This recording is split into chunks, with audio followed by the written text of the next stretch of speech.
and Centro Joaquín Roncal, Fundación CEDES, presenting a book, also from Spain. Thanks also to Ana Ruiz, the principal researchers of the research group Open Source Architecture, for the effort organizing this event, and thank you all the researchers in this group for a continuous work, projects, and successes that put our school in the map of research on urban solutions.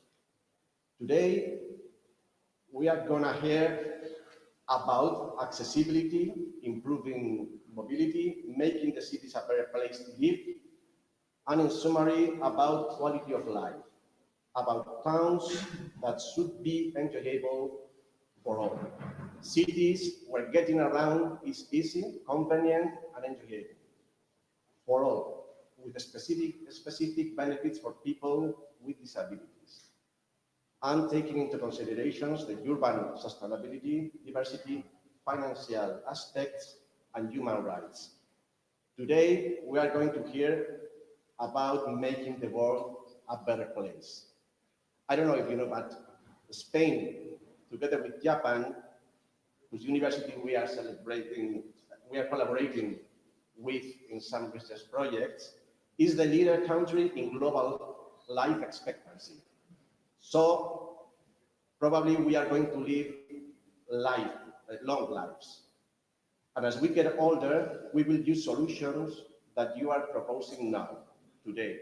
We will enjoy cities improved with your contributions. Thank you all for your work. Thank you very much. Thank you in my name, in the name of myself in a few years, of course, and thank you in the name of my city, Zaragoza. Welcome to Zaragoza, welcome to the School of Architecture and Engineering. It's a pleasure meeting you in this honorable college. Thank you for coming from far.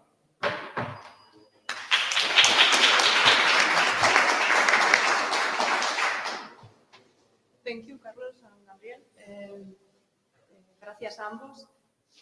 Sí que me gustaría presentaros, aunque sea muy brevemente, a las personas que más involucradas han estado trabajando en la organización de estas primeras jornadas.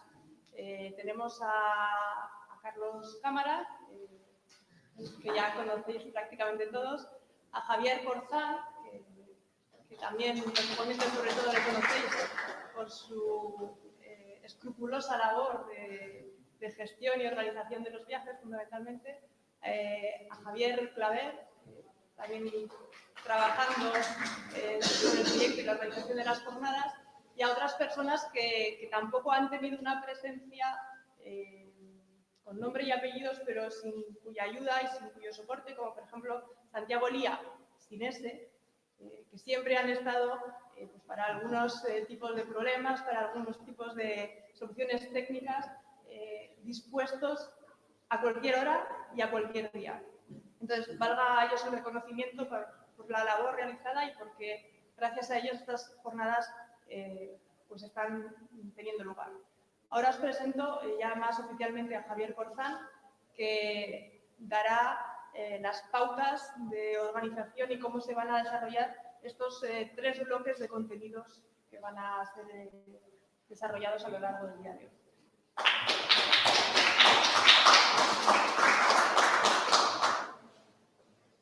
Many thanks to Ana, Carlos, and Gabriel for your words. Many thanks also to the researchers that are visiting us, to the participants, and to the Colegio Oficial de Arquitectos for such an amazing place of the meeting. I'm Javier Corzán, Research Assistant at Arquitectura's Open Source Research Group, University of San Jorge. As you already know, we have 10 communications for today. So the first thing I want to ask you is about fitting your presentation to 30 minutes. We will let you know how much time you have left. Okay? In addition, we have to announce 2 changes in the schedule for today. Finally, our colleagues from the Universidad Politécnica of Valencia and Universidad Nacional Abierta y a Distancia of Colombia cannot join us. So instead of having a live streaming with them, we will play 2 videos that they record for us. We have enough time along the day. The last thing I want to prevent you before the start is that we are recording the meeting from this camera here. But the important thing is that we are getting the sound for the video from this microphone. So please, at the end of the communication, if you have some question to the speaker, put your hand up and I will bring you the microphone. Okay? Okay, if we are all ready, let's start.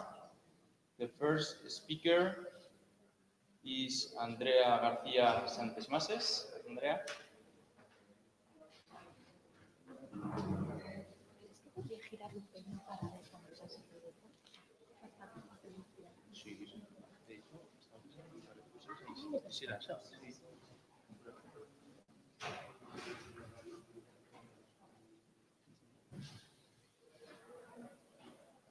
Andrea García Santesmases from the Universitat Oberta de Catalunya is going to talk about mapping independent living. She is graduated in sociology by the University Carlos III of Madrid and in social and cultural anthropology by the University Complutense of Madrid. She holds a master's degree in sociological research at the University of Barcelona, and she holds a PhD in sociology. Her main lines of research are the intersection between gender studies and disability studies. Currently, she is working at the Universitat Oberta of Catalunya, involved in different projects about independent living, activism, and as a part of the research group Care and Preparedness in the Network Society. Andrea, welcome to Zaragoza, and start.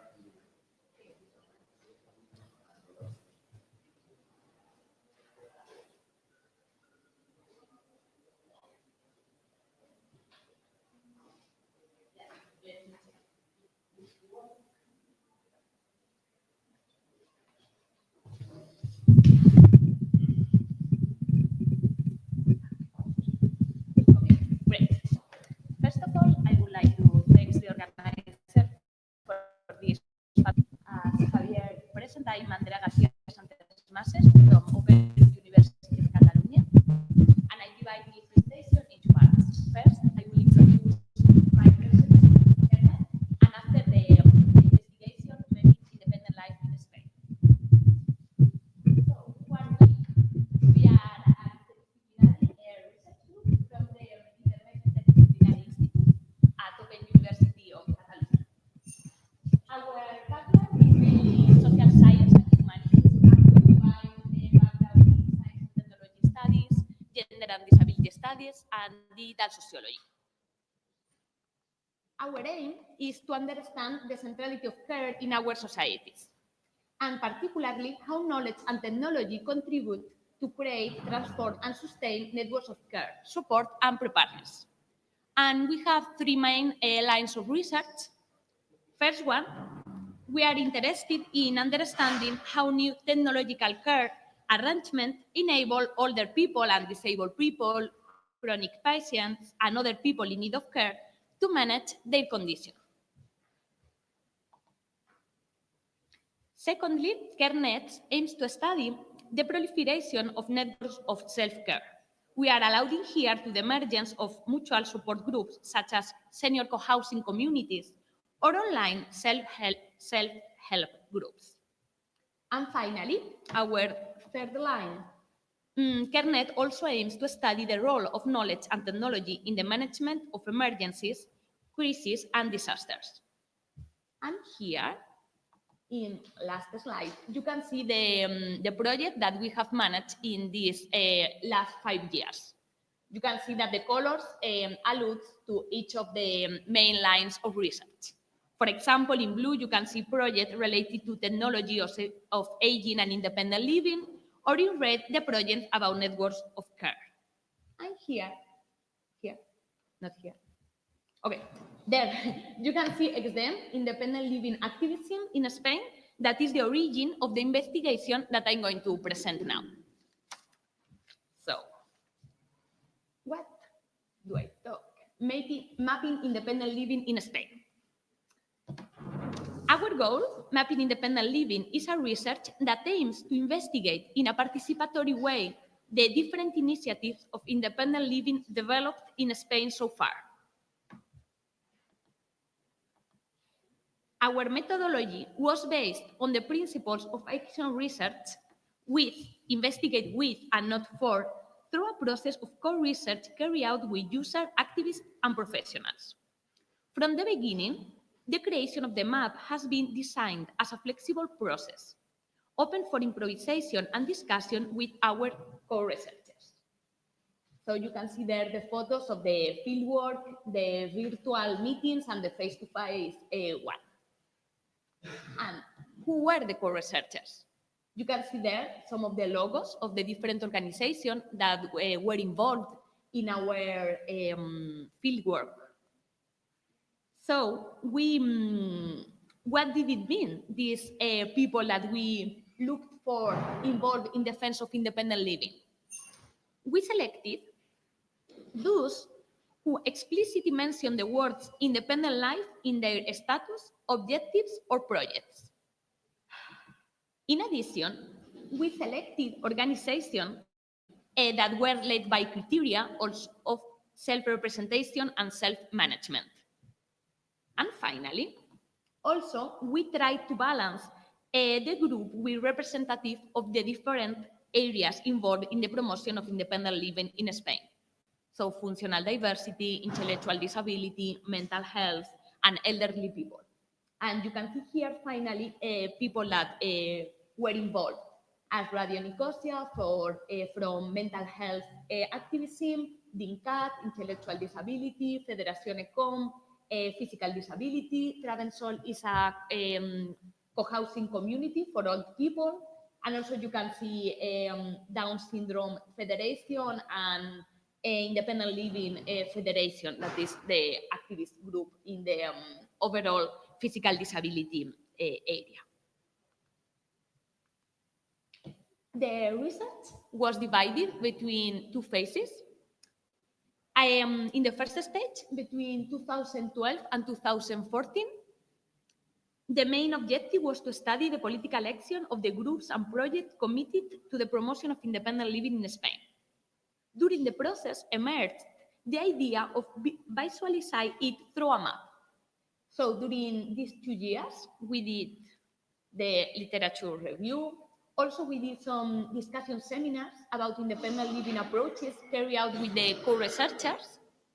And we worked in the collaborative elaboration of the idea of a map. Through a combination of virtual and face-to-face meetings, all recorded and shared with the informants, we were able to discuss and agree on the main level of this map. We decided to do a map of independent living services. But there were other interesting levels that could be explored in the future. A level of experiences of users of independent living services and a legislative one. During the second phase, we aimed to materialize in an online map the plurality of options and proposals regarding independent living. The stages were, first, the survey design.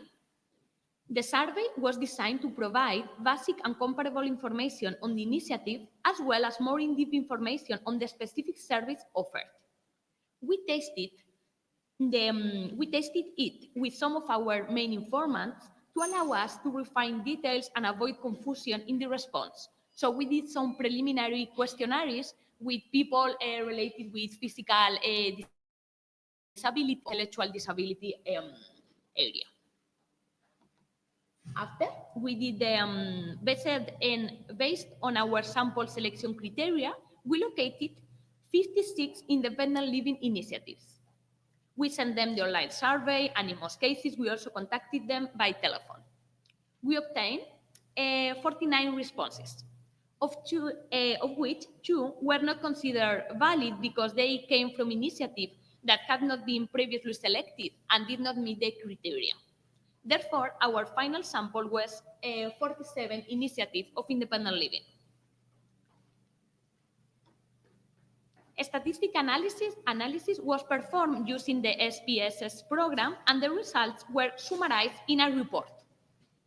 And finally, we construct the map. This is the online survey that we used. We elaborated the map based on the survey answers, as well as the priority established during the co-research process. So the map is not just the visualization of the results of the survey, is a selection of these survey results in order to also get the information and to complete with the agreement during this first part of the fieldwork. We had to prioritize some results and key variables. During this final phase, we have the support of Carlos Cámara, who helped us to visualize the results through the CartoDB tool. And here you can see the map. You also can check it online. This map allows us to play with the variables. I show you, for example, that most initiatives are aimed at people with intellectual disability.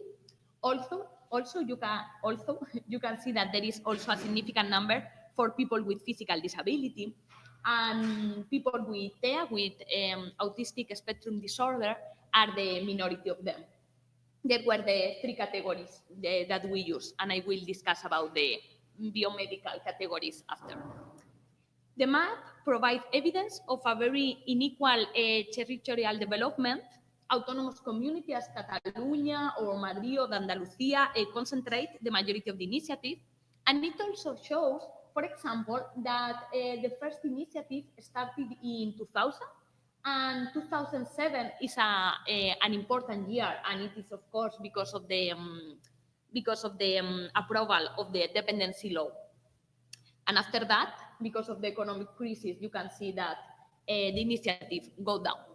I'm not going to tell you more details about the result of the map. We can discuss about that after, because I want to focus more in the discussion of participatory and cartographic methodologies that we can have in common with other colleges that present here. After this process, we organized an open workshop to discuss and co-analyze the main results. The event was called Rethinking Independent Living. It was organized in Barcelona. It involved many of the co-researchers, as well as users, professionals, academics, and political representatives concerned with the promotion of independent living in Spain. Many of the discussions and suggestions collected during this event were later incorporated in our result report.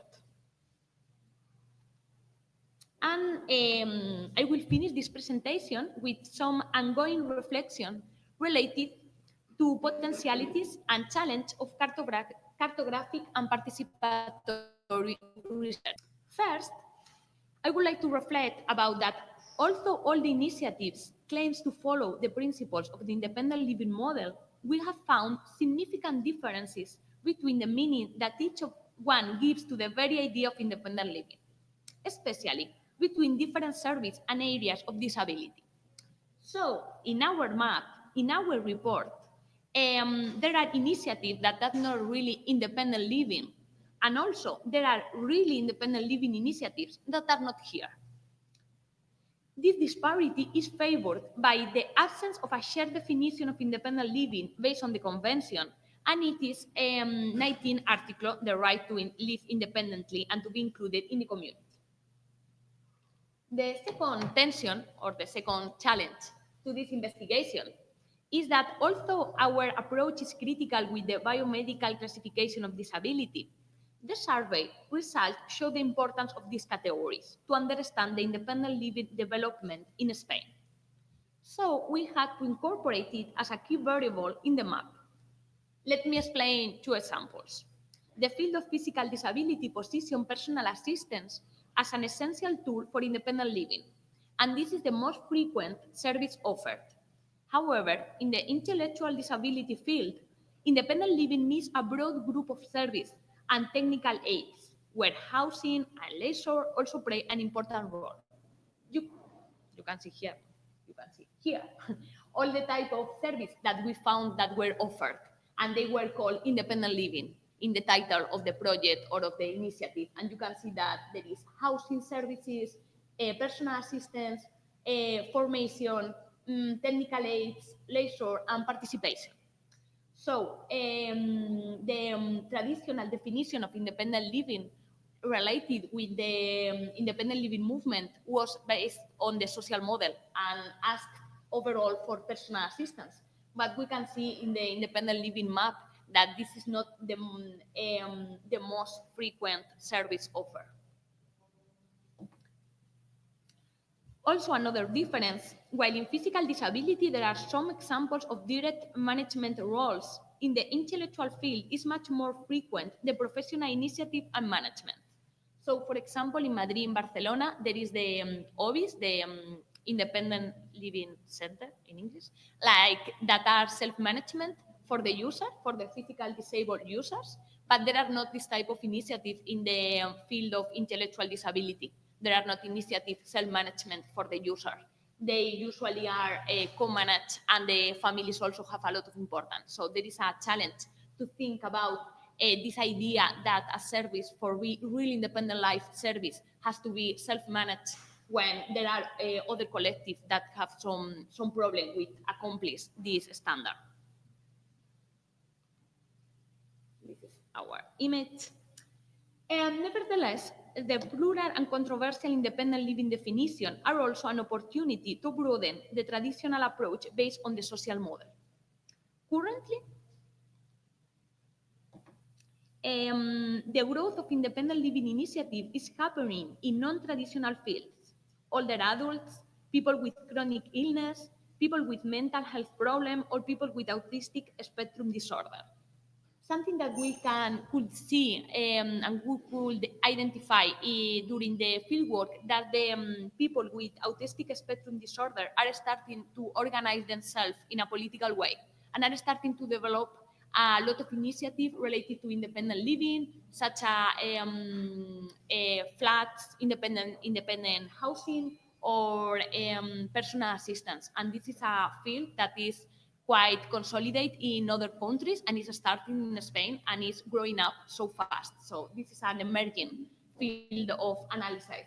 Also, we have, you could see in the project slide, that we have a project that we are researching the collaboration in the management of medication for people with mental health problem, and they have to take antipsychotic medication, and how to manage this form of medication, and collaborative ways to think about the medical prescription and medical following of this type of case is also a challenge for the traditional definition of independent living.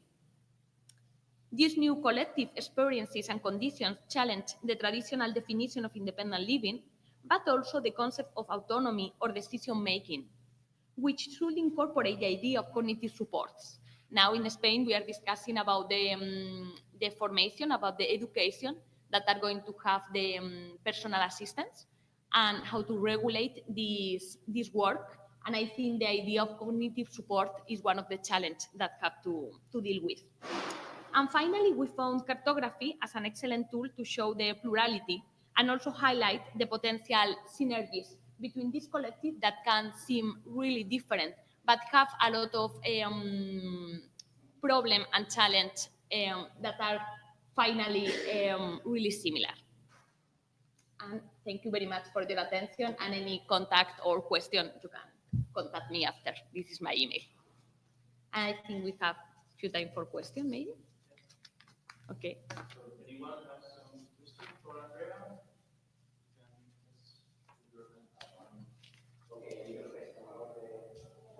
I will bring you the microphone.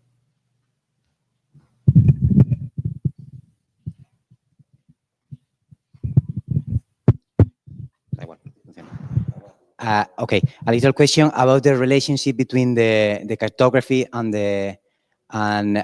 maybe a possibility to improve a new project design about the typology, because if we look the map, we can understand that all the best position are along the coast, and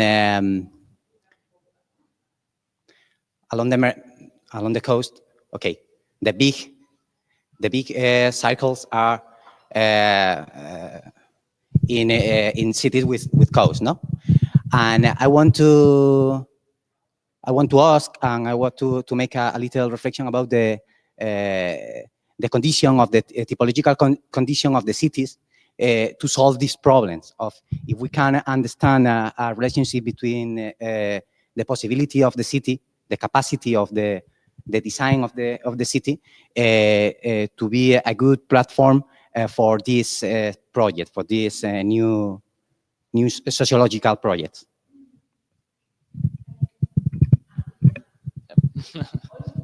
Yeah. Okay. Thank you very much for your question.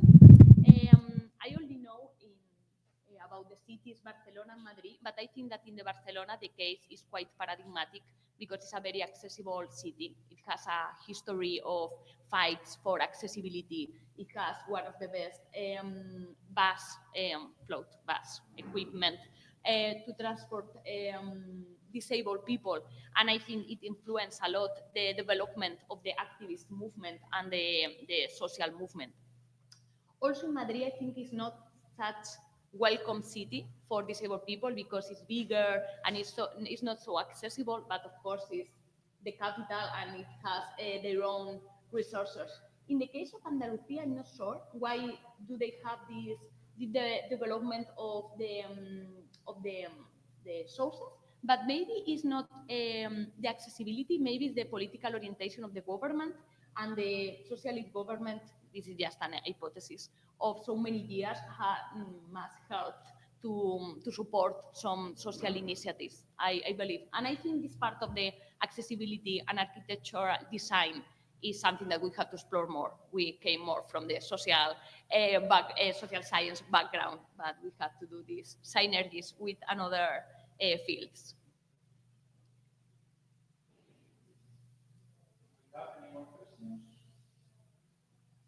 Also, we can have after.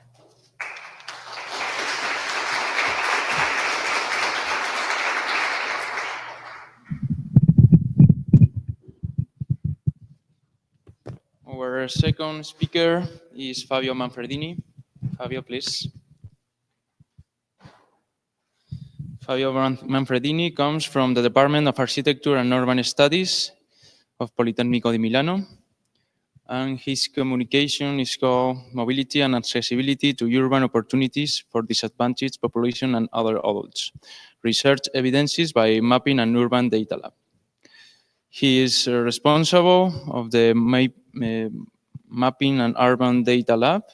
The laboratory specializes in the analysis of statistical data and in the production of cartography. It coordinates research activities and offers support to the research and teaching of the STU teachers. It is also responsible of the service of acquisition and distribution of statistical and cartographic data of the Department of Architecture and Urban Studies. Thank you for coming, Fabio.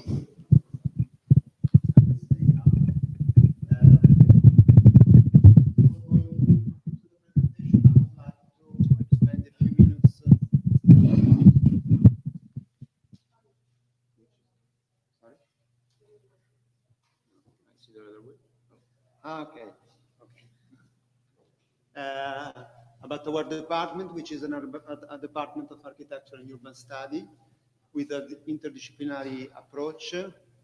We have both architects and urban designers, but also planners and sociologists, and also historians of architectures, because we are departments. So we have the opportunity to have an integrated approach to our field of action. In the last few years, our department won a competition of the Minister of Research about territorial fragilities in a broader context, about environmental risk factor, social, economic, political, and institutional fragilities in general terms. And so this workshop fits very well with this kind of approach. And so for us, it's very important to be here presenting some of our research. And finally, our lab, Mapping and Urban Data Lab, is mainly deals with operation about on data analysis and mapping.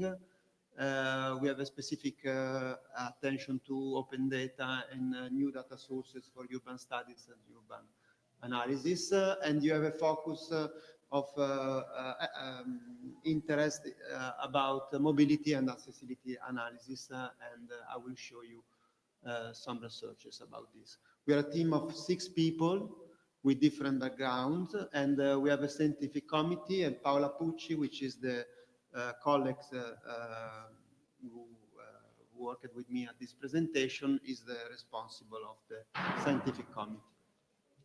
So we will, I will speak about 2 researches, both dealing with mobility and accessibility in these 2 different urban contexts, Buenos Aires and Milan, because in our approach, mobility and accessibility are fundamental conditions for enhancing the individual possibility to participate in valid activities.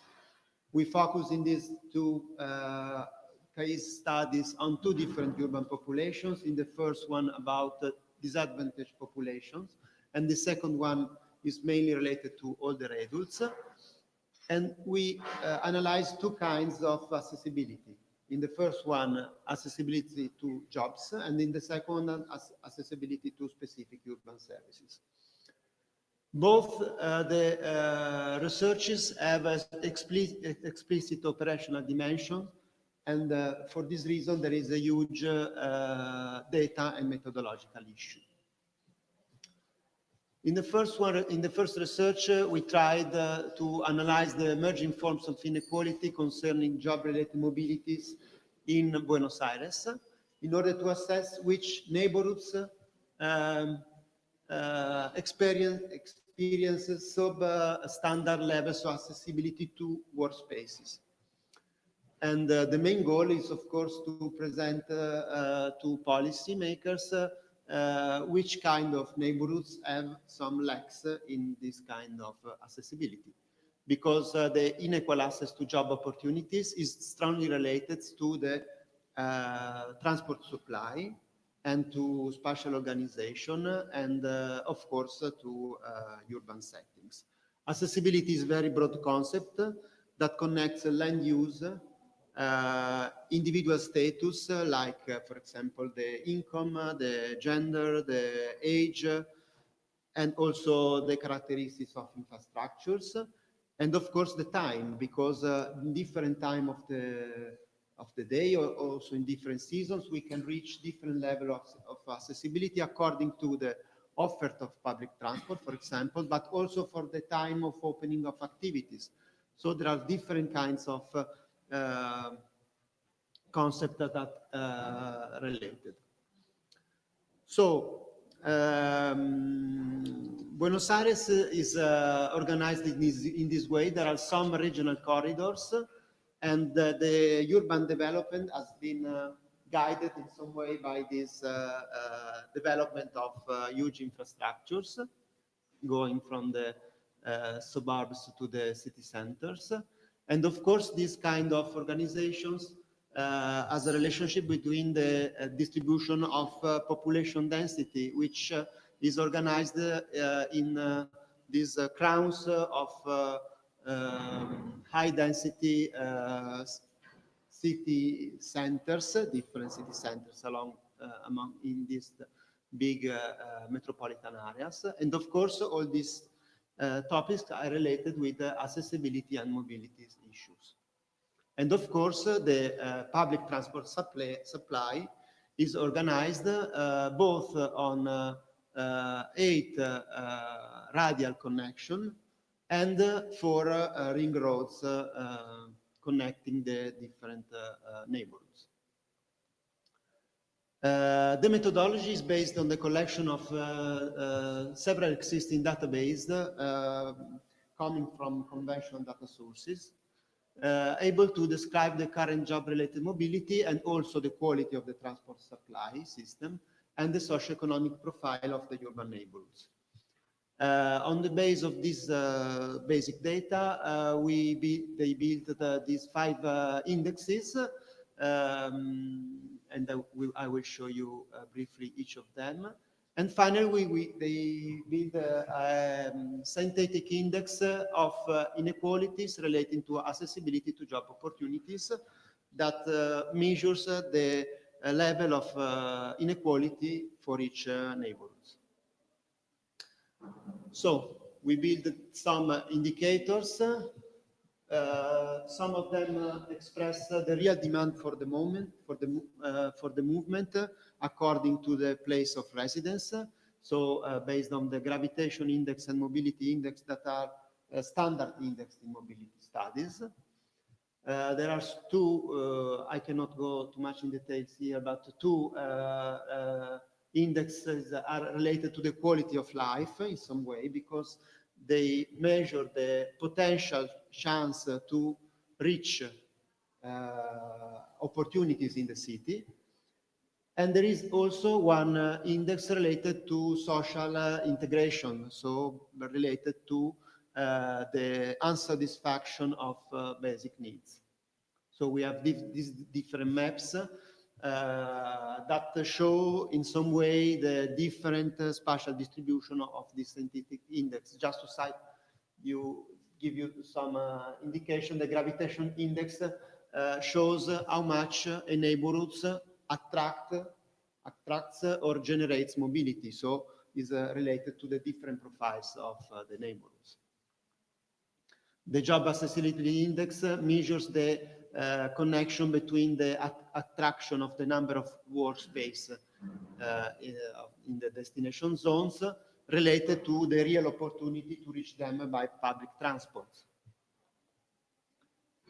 And this is more related to social conditions, so overcrowding, lack of access to educational system, the presence of low educated employees, and so on.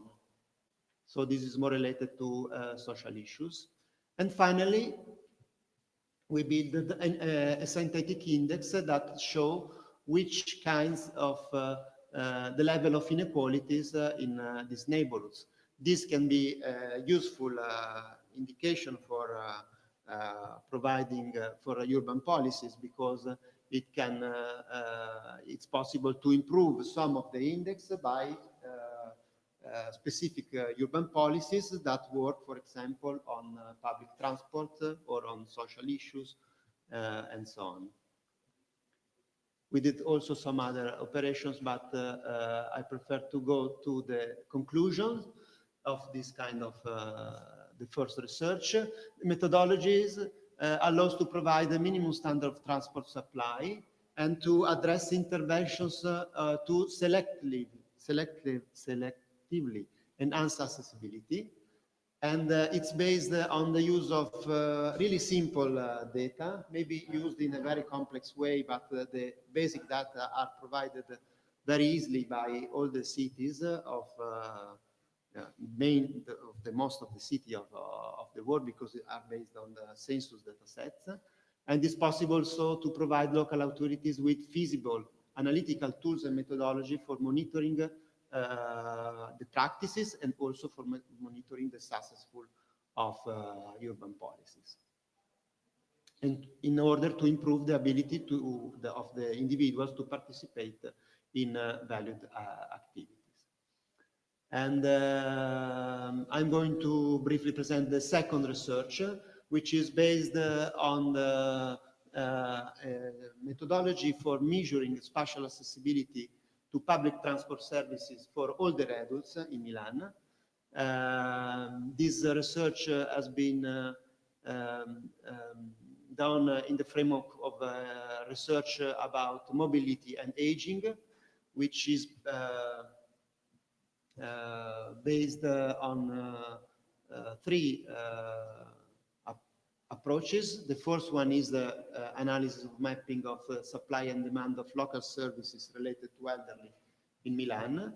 We did also a huge survey addressed to interview hundreds of elderly living in some selected neighborhoods in order to identify which are their mobility practices, which are their problems, which are their destinations, in order to improve their ability to move within their neighborhoods.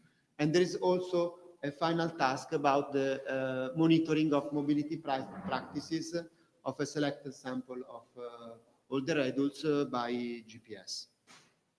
But I'm going to present the analysis of accessibility to urban transport in a context which is very, for a problem that is very generalized in all the European cities, but not only European, because the aging is a topic that is increasing also in other parts of the world. Milan is a very attractive city from one point of view, but on the other side, in many neighborhoods, we have above the 30% of people over 65, so this is a very huge topics. The spatial distribution of this condition is very relevant. So there is this is a very interesting topic to study. In the context of active aging, because since a few years ago,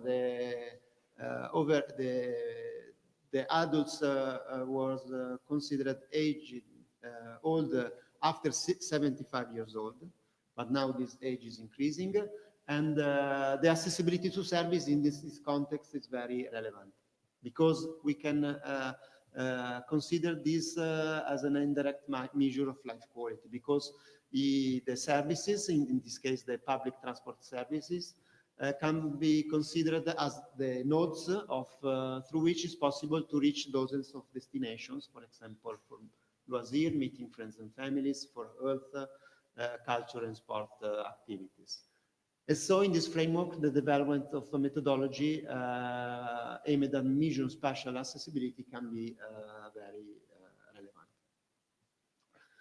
So concerning our methodology, we generated a pedestrian network from the OpenStreetMap graph. In Milan, there is a very interesting project that connects in some way the institutional agency for transport with the OpenStreetMap community. So the road network is the same. And we transform this network, road network, with a pedestrian in a pedestrian network by removing high-speed roads or roads that were not suitable for pedestrians. The methodological issues are very relevant for the results. So in this case, we defined a pedestrian speed for all the adults of 1 meter per second by foot. But of course, there is a strong literature about the relationship between age and average speed. And so 1 meter per second is maybe too high. But the results is affected, of course, by the condition of the individuals. So it will be very interesting to make different scenarios according to different average speed and see what happens. So this is a graph that we found in the literature that is very interesting, because it shows that, for example, after 80 years old, the average speed for male is 0.7 meters per second. Okay, this is the road network. This is a zoom. We generated the isochrones around the existing subway stations just as an example. And we see that the shape of the cities changes, not the shape, the spatial distribution of these isochrones are related to the real morphology of the pedestrian network. And so we see in the green areas the 2 minutes isochrones and so on. After 50 minutes, it's very far from the stations, and we have a huge part of the city that is not near. It is more than 50 minutes far from the, more than 20 minutes far from the stations. We try to intersect this kind of analysis with the spatial distribution of some social demographic variables at the level of census blocks. that are very detailed as a geographical scale. And we had the opportunity to select the census blocks that were within each isochrons. And we reached the results that, for example, that the people, the inhabitants living in neighborhoods which are more than 20 minutes far away from the subway station are over 380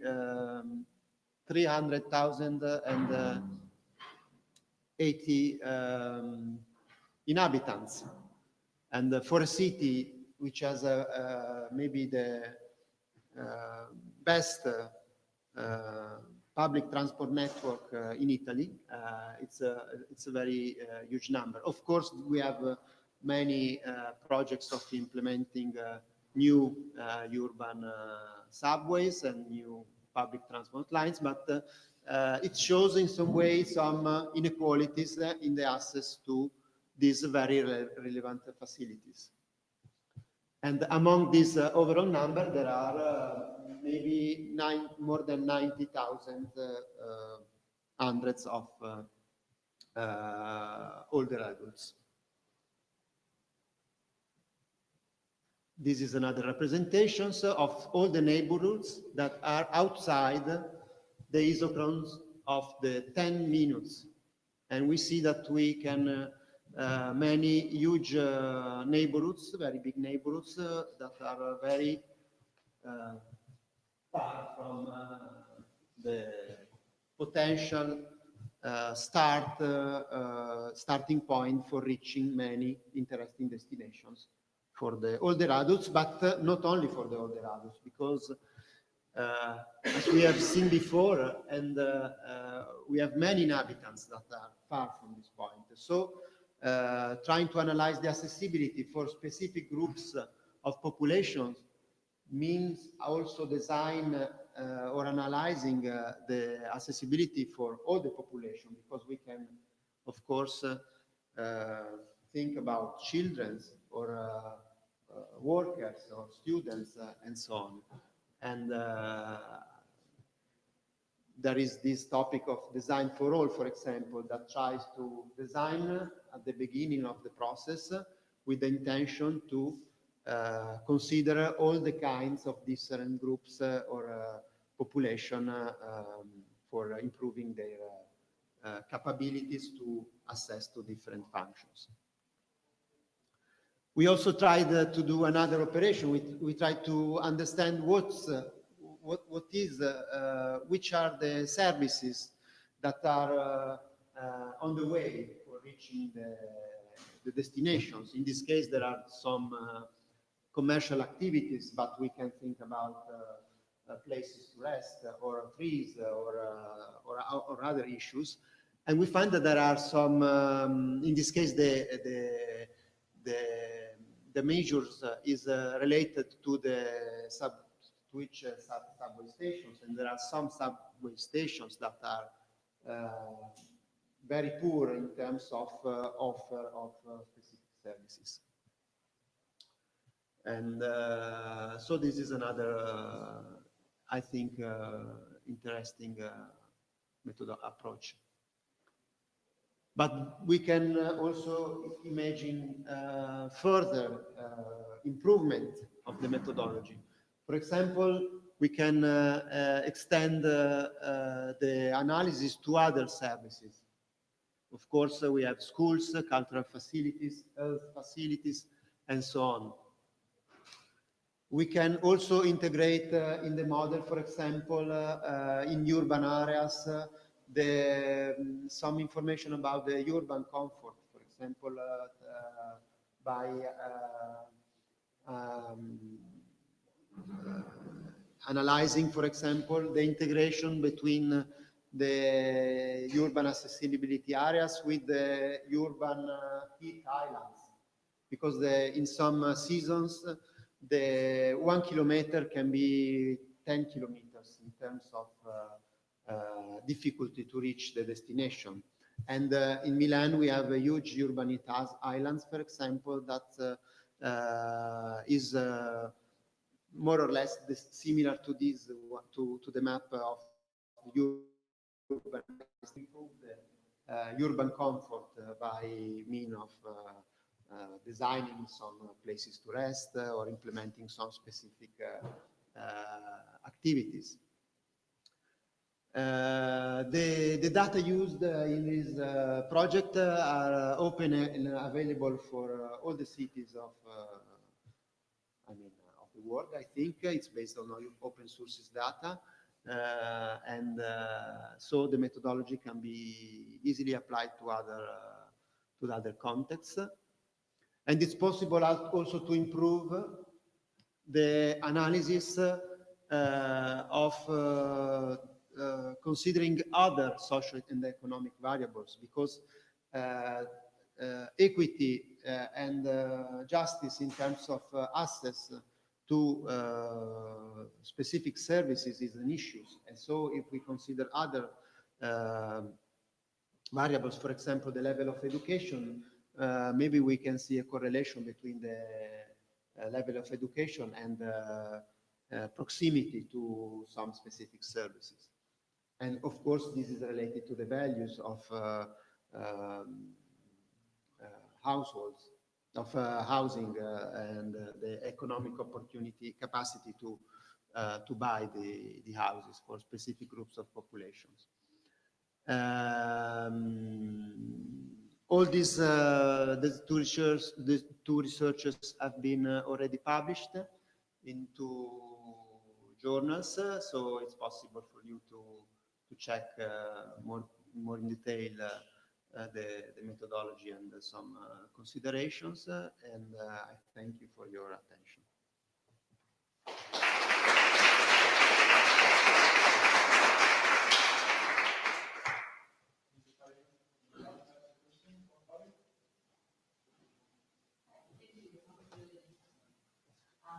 Wait a minute. No problem. Hi. I'm very interested in what aspects of mobility you modeled in the personal mobility model other than gait or speed. And also whether the pedestrian network that you constructed has a basis in what infrastructure is actually there. Do you actually remove sidewalks that aren't there? Do you incorporate information about curb ramps? Do you take elevation into account, et cetera, et cetera? Thank you. Could you repeat the first question, please? Because there was, I didn't hear the first question. Okay. Okay.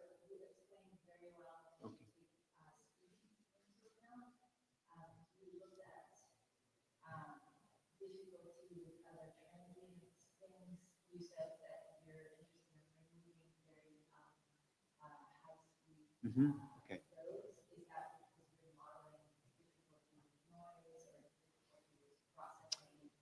Okay.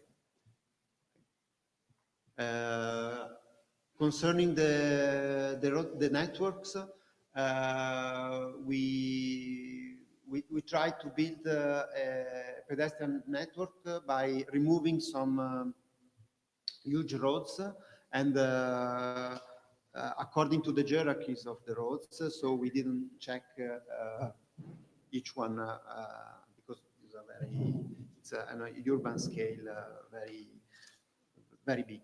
And we also added some peatonal roads or also some roads within the parks.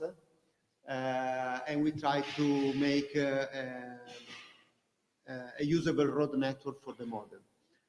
We didn't add some other variables because the only variables is the geometry of the network in our case for concerning the network, because Milan is a flat area. We didn't have the need to add, for example, the elevation or the dependence or the slope. We didn't add variables about the noise. We don't have, or some other attributes. But of course, it's possible also to build different accessibility areas according to different criteria. So I can, for example, reduce the cost, or I can prefer to go in smaller roads, for example. I can have, in this case, it's more or less is the minimum path algorithm. So because we wanted to know, our aim was to reach the destination. But of course, it's very interesting to build different kind of accessibilities according to individual needs. For example, if I have, for example, today I had half an hour, I didn't reach this point directly. I did another situation. And of course, it's possible also to, one of our aim was also to provide information in some way to people moving on how to reach for specific groups of population the destination in a more pleasant way, for example. And so I don't know if this is an answer, but this is the network was only based on geometry, not on other attributes. Concerning mobility, in the first cases, in the first case of Buenos Aires, the mobility was related only to home job origin destination movement.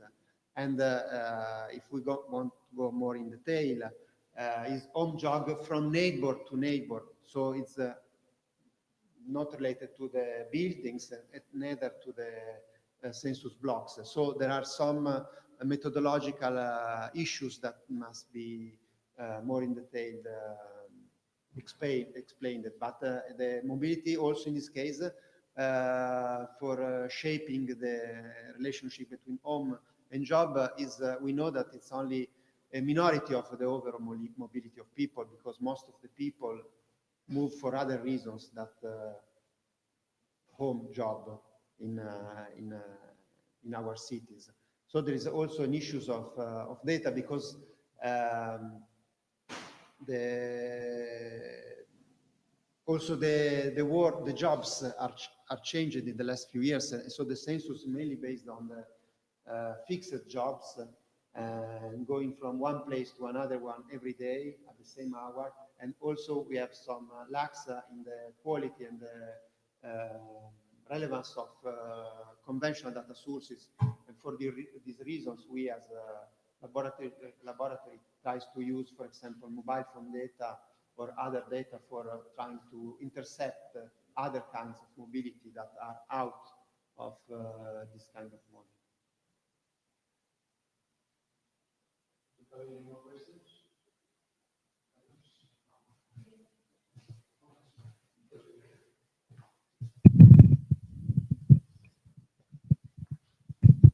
Thank you very much for your presentation. It's very interesting, your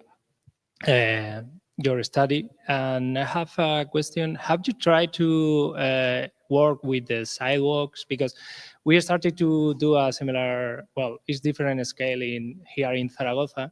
And we think to use the roads, but finally we decide to edit the sidewalks, because finally you have to model the real mobility within the streets. And my question is if you are trying to do it in Milano or not. No. Well, I guess Carlos is going to present some of our studies here, but thank you. No, thank you for your observation. We are our approach to this kind of study of accessibility is quite recent, and because in the last few years we worked more on mobility. And so when we started doing this kind of activities, we had in mind to improve the model. Because of course, when we move by foot, we move on the sidewalk, at least in the most of the case. And so this is a good improvement. But in this case, we have an issue with the availability of data, the necessity to do a a network, a graph network that is connected or connected. But of course, we would like to improve the movement and to implement also other attributes that go far behind the only geometry of the network. But this is a good observation. Thank you. I have to admit that due to organizational issues, I couldn't listen to everything you said. So you may have already answered that question. Apologies if you did. I found very interesting, you presented two different researches. One, if I'm not wrong, was about calculating a synthetic index of inequalities. And the second one was related to mobility in elderly adults. So I was wondering if you have started or you have already done that, if this index has into account this index of inequalities, has into account these mobility issues for elderly people or disabled people. If you have already done that, or if you have ideas on how you would implement it. No, because the two groups of populations are, the first one is the workers, because the data that we used was related to the accessibility to workplaces, and the sample of people going to the workplace are the workers, and the main source of data in this case was the commuter data set, so homework movement. In the second case, also we don't have data on mobility for specific groups of population. We don't have the census for all the adults, because the census is only for people going to work or to study. This is an issue.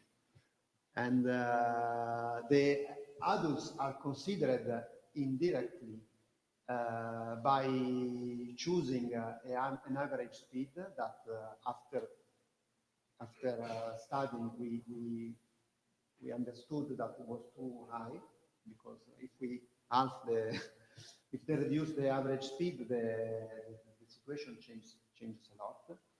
And by choosing the services and by selecting the variables of people living, the adults living. But unfortunately, we don't have existing data for mobility for specific groups of population. And so we didn't have this opportunity to integrate the two researchers. The two researchers are completely separated, but we tried to, for this occasion, to find the common ground for presenting to you this kind of approach, and maybe tomorrow we can discuss also on other researches that we as the department are doing. But of course, it could be very interesting to try to have more focused data also, because I believe that also for policymakers, it's could be very useful to have specific indications for specific groups of people, in order also to implement more easily and in a more efficient way specific policies or physical interventions. Thanks, Fabio. Thank you.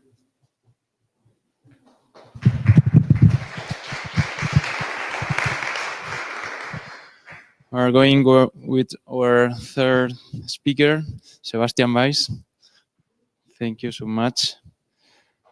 Sebastian comes from the Newcastle University, and his communication is called Civic Technologies from Mobility Impaired, the case of accessibility mapping with video.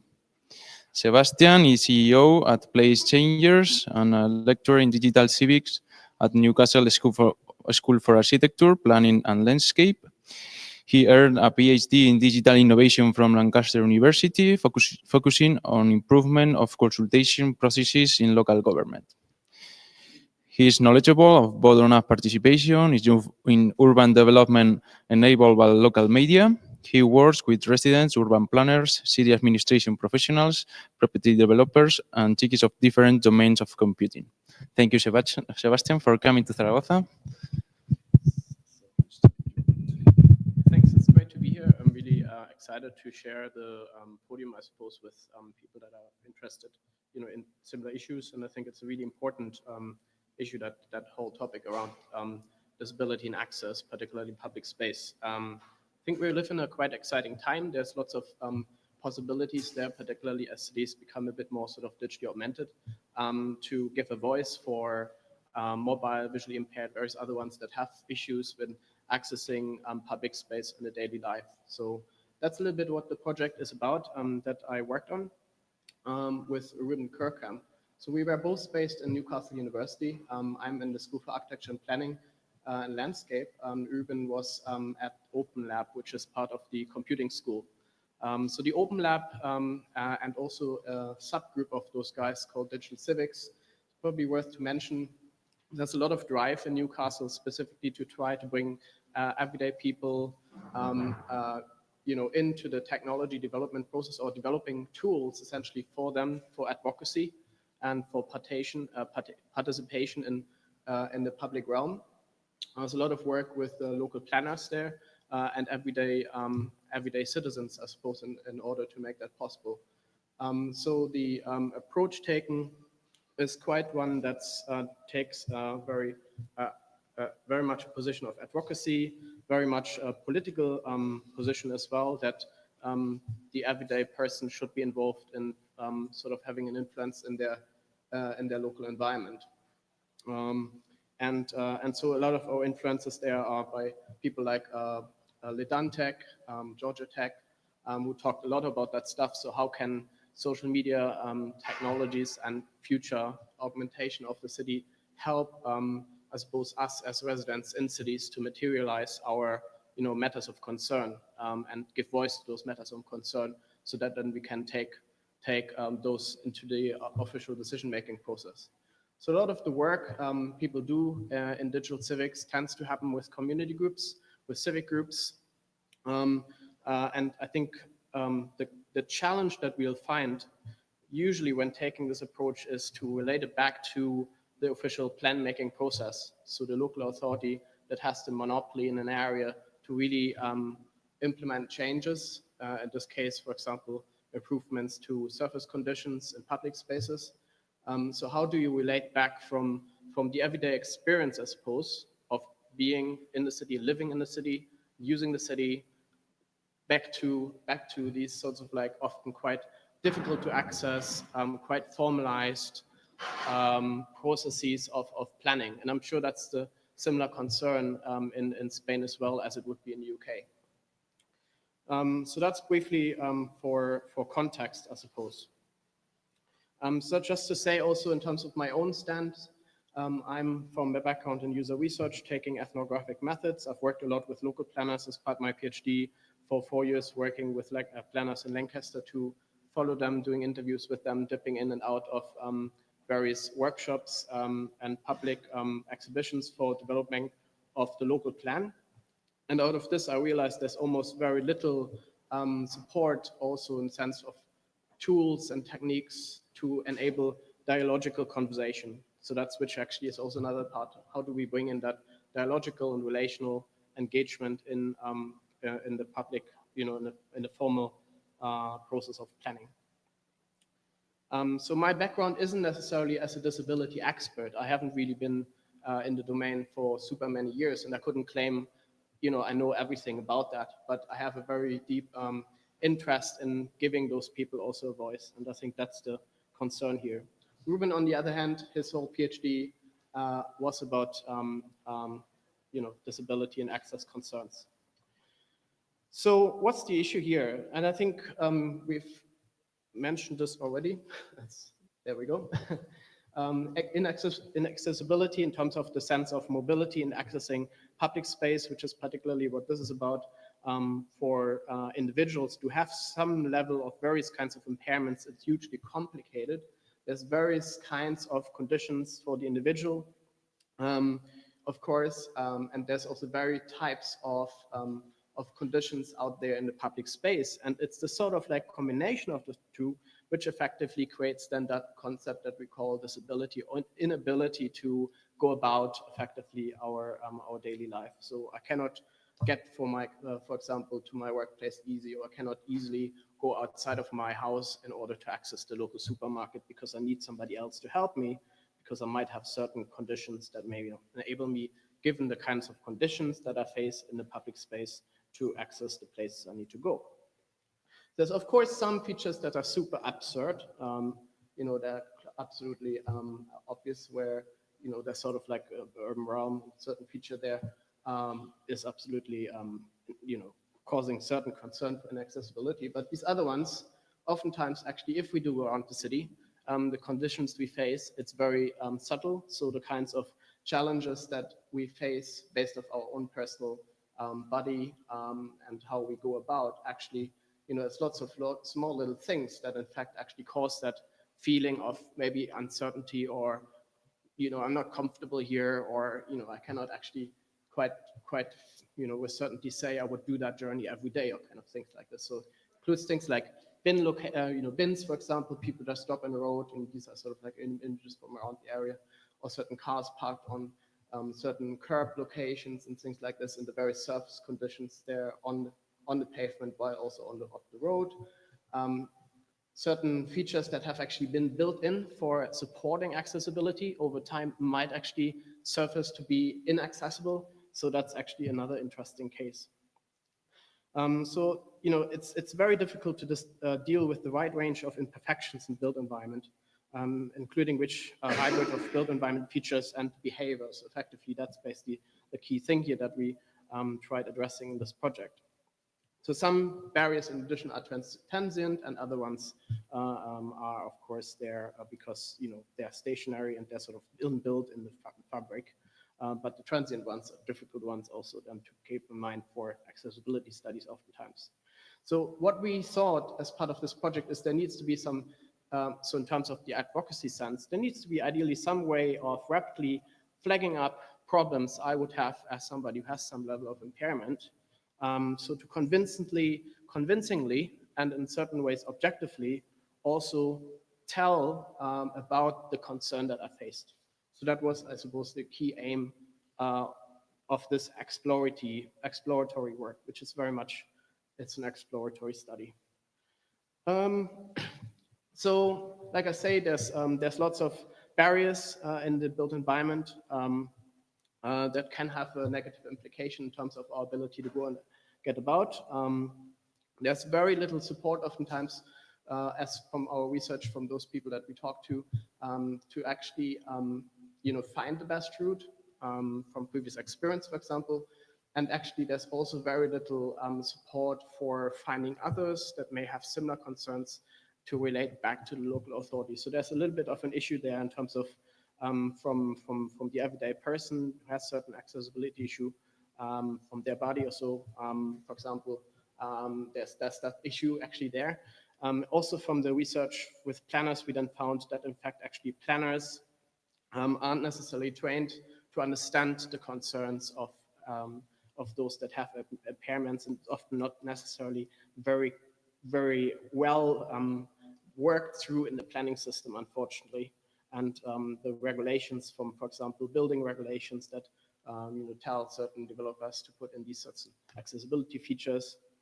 Often also that one is a too sort of like pointed approach. It needs to be a much more user-driven approach. That's the kind of idea of this also.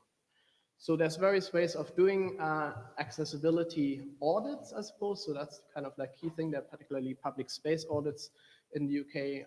There's different ones, of course, and all of them have certain positive points and also some negative points. I suppose the expert-driven sort of approach is the typical kind of one. It's very expensive, needs a skilled, trained accessibility auditor who's going to be commissioned to do a spot check, and it's sort of very constrained in certain ways as to how you can do this, and it will only happen in certain times when an issue has been identified or there's a specific project a development project or change coming up. You can try automating it, which is partly what we are trying to do, sort of to automatically sense inaccessible issues. A problem there, it can have a very wide scope. That's a benefit actually, but the problem there could be inaccurate, and it might still give that constrained view as to if you, for example, only capture a sensor measure, or sort of like do large-scale analysis of certain sort of like relations in the city. It has that issue there that you may not necessarily know what the barrier is like.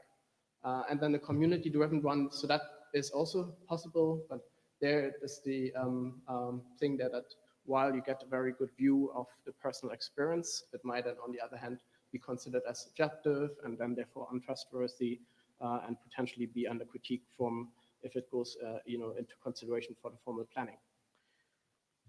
So the principles for the exploratory study and the system that was underlying this really map was, okay, how can we take a advocacy approach? We'll try ideally to build some level of objectivity around the things that we've sensed in the city, so the inaccessibility features and the public space. We'll ideally have a way of going back there and auditing that to some extent, and we'll also need to keep in consideration the user convenience. So that's once actually the everyday person that has an access challenge, so that they are not overburdened if, for example, they would be involved in way of flagging up issues. And of course, there's issues like anonymity and privacy in these sorts of contexts as well, if you build city systems like this. So the WheelieMap system was a combination out of a very simple Android phone attached with a 10-pound holder to a wheelchair. So that was basically sort of like the approach. And then the data was captured and pushed through some pipes where we looked at specifically the accelerometer data, and if it goes beyond certain points, so you can set the threshold, and it would fact up that as a point, and it would take a video snapshot. So that was the system, and so that was exploratory study where we've been deploying this in the first phase. So this is a longer while ago. That was with wheelchair users going around city center and basically capturing videos whenever there was a massive vibration. I suppose it then captured the video as evidence, I suppose, piece of evidence.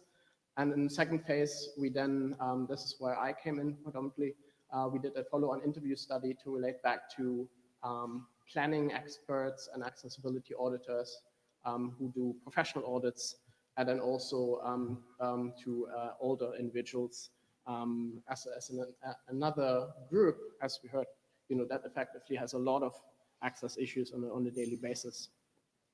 And so the idea of this exploratory study is not so much actually, giving lots of data back already of how super the system performed, but it's more around understanding the requirements to some extent of such a tool for advocacy and what effectively it, in its current form, in a very simple form, created in terms of benefits, but also the issues that appeared.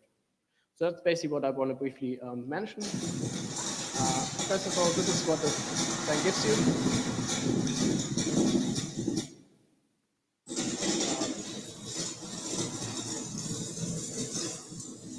So on the basis of this, that's just giving you a brief snapshot of what actually the data is that it captures, and hopefully already shows that from the study, what we had, the feedback was that video does have additional benefit.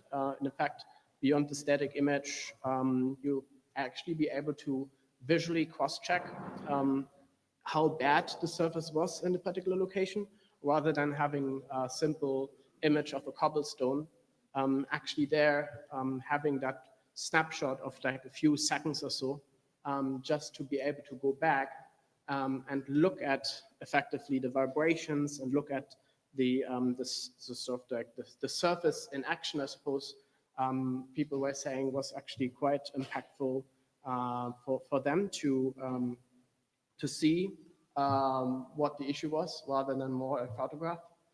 And so that basically was a lot of people were saying that, both the older people that were involved and also then the planners that were saying that as well.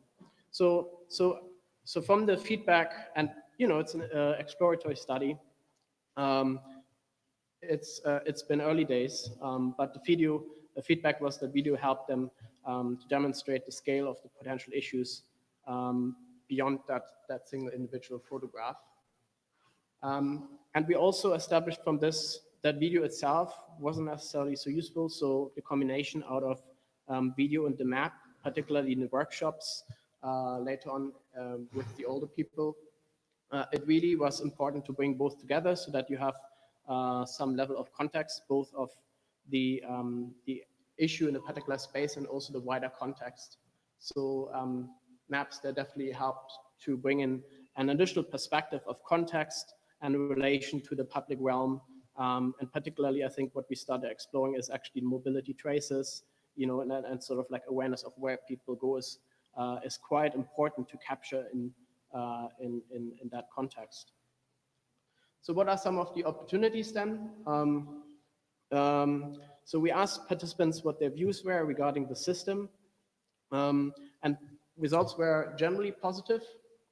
So it was giving them a feeling that it would help them to feedback. I think we had a lot of people come, particularly from the older people, saying that this would be a system that they would be quite interested to have, particularly to share and find a common community also. But there were also some limitations, of course, as well. So there's questions around, is it the right video? So it was a rear view camera for certain privacy concerns. We didn't want to take a forward view, so you didn't really quite see what was in front of you, but you saw it backward. And so there was a bit of question there also in terms of the video and the combination of the vibration. I suppose at what point do you say, well, this actually is an issue, as so far to warrant a site visit for follow-up spot check in a professional survey. So there's a lot of work there that needs doing, a little bit further looking into. And then there were some other ones, so direct feedback. So in the sense, we didn't have a way for users directly feedback on an issue. So it was the video camera there in the background running, and then when it made a big bump, it would automatically capture that. In a tool for advocacy, I think direct user feedback would be really, really important as well, so that you bring in the actual experience, for example, in hindsight of this particular journey, for example. And then that would also potentially pick up some of the other things that people actually also face as a daily challenge, so obstructions or very noisy, busy environments. So to give some level of learning later on back for routes that could potentially be taken. Yeah, so the indicative results, it's pretty much indicative, is that a combination of video, particularly as advocacy role in this context, has some potential to improve accessibility because it has more than a photo, a bigger potential for going back and checking and seeing sort of the surface condition action. There were some issues there around privacy, so less privacy. I suppose there's a question of what information can you capture while trying to avoid capturing interactions with other individuals around you. So that's a discussion that we had for quite a long time. There's also an issue there around how do we actually then identify different types of issues, to give users more control. There's probably some need to actually understand also the individual themselves, which we didn't so much keep in mind in this study.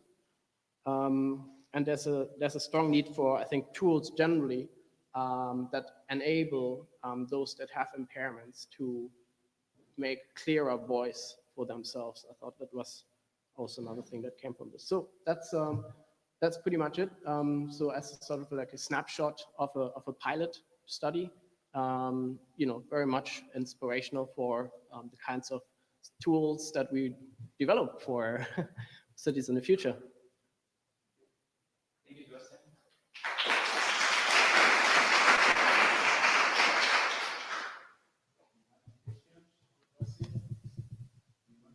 Yes.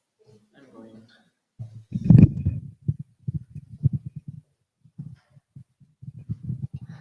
Thank you for this fascinating discussion. I really like the introduction you gave about engaging the community and representing voices.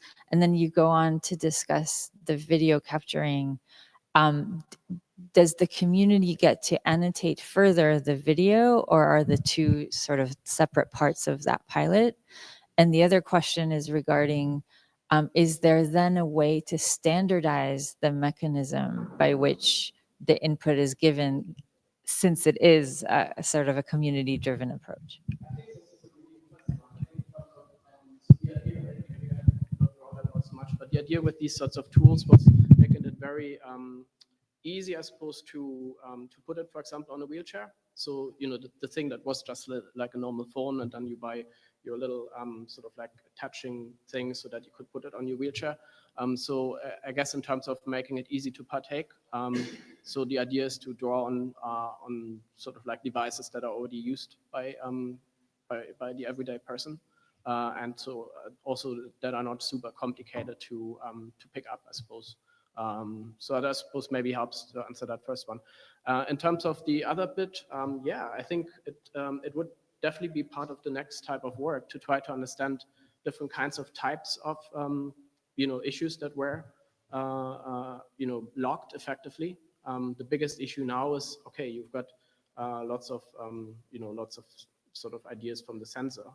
And you've got some video snapshot, but effectively it doesn't necessarily allow you to give a certain label to it. So some might be, you know, and also I think the most critical one for the planners was that it was difficult for them to quite quickly spot which ones they, for example, would need to respond to legally. So there's certain things like where actually because of highway code and other regulations, actually legally they have to respond quite you know, quite you know, quickly. Otherwise, they could be prosecuted. So there's a number of these sorts of things, and there's a bit of a question of how do you make that happen, because effectively, ideally, you don't want to have something that's automatically you know, autonomous in that sense. So sort of a combination, I think, of a conversation. I think there's a conversational tool, which is what came from the workshop with the older people. We actually didn't use it as a sense of you go around with this one. So the test bed was these wheelchair users and the wheelchairs. But then the workshops with the older group was, of course, in a comfortable, in a safe setting. And there the system, the combination of a map and the video on the screen was a opener for a conversation.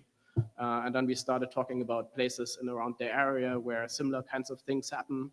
Or similar surface conditions are experienced, and then we started talking about where they couldn't quite go anymore, or where they would like to go, or so that's kind of, I think, then again the power for these sorts of things. Where then I think that's generally what will happen. I think when we have sort of like development going on for technologies of the future, we need to make sure that we you know, support togetherness in that sense. So that it's not just an automated capture thing, I guess, more sort of a conversational tool. Yeah. Am I right in thinking that you're using this tool more as a tool for communities to come to planners and advocate for a particular Yeah. information, Yeah. as opposed to a tool for planners Yeah. to do like a large scale? Yeah. I think that's an interesting one, because I mean, I face it a lot. You know, how do we work with the local authority? And I think for the most part now, a lot of these tools are effectively built for the communities or for specific publics. And then there's a question as to how is the public sector actually relating to this? So in certain ways, it's giving you flexibility around design, because you don't really have so many constraints around, you know, how secure is it? And I mean, you do have that, but I think there's a sort of like a different kind of approach if you don't necessarily take it with the local authority leading in first. But we also need to keep in mind of how are those tools, I mean, if we develop them for advocacy, are making an influence. And I suppose to some extent it's about trying to build in some dockers or docking points or connections where then those, those that have done accessibility audits, for example, could somehow relate. I mean, they will have a lot of technical knowledge and certain, sort of key terms. And it's the question of how to relate back what comes from this to some extent to their kind of understanding. So I suppose it's not easy. I mean, the system has more flagged up a lot of these concerns. Yeah. More questions? Yeah. Anyone use microphone? Thank you, Sebastian. I have a question about the relation between the map and the film with the wheelchairs. Do you think it's possible from the film to extract the urban objects and then to make the relation with the map? And because it will give a kind of map of inaccessibility, but on a practice point of view, which is maybe more interesting than what we have now to evaluate the risk or the inaccessibility.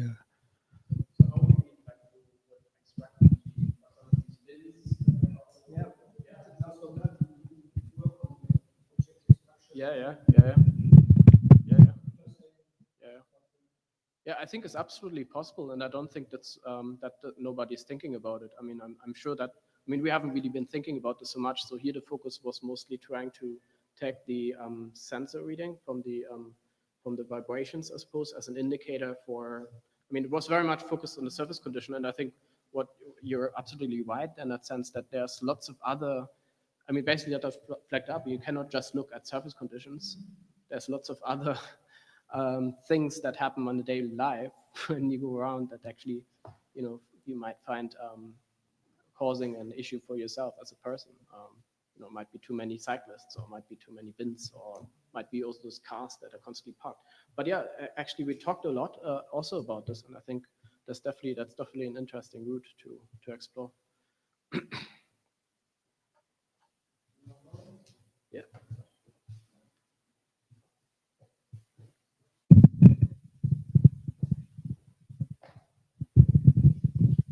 Well, since we are running out of time, I'll be brief because I'm also concerned as Didier about how do you deal with this video, which is, it offers a lot of opportunities, but also adds a lot of complexity. Hopefully we can have time to talk about that together later. So my question will be brief. Did you have, I was curious about if you happen to have some kind of success or feedback from the local authorities after what you did, or what kind of feedback did you get?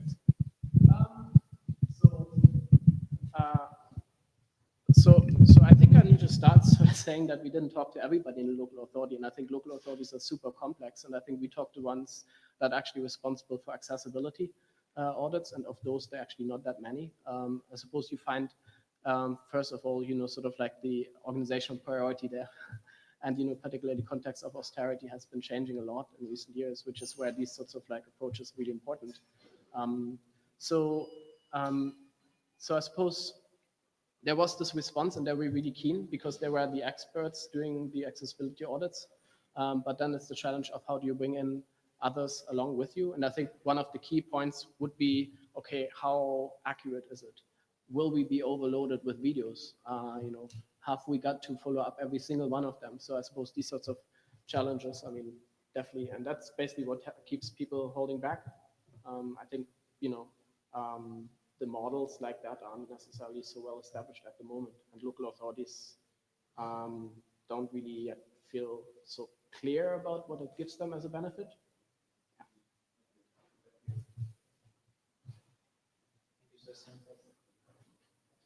Okay, thank you everyone for this first part. It's lunch time, so we will be back at 14 in this place again.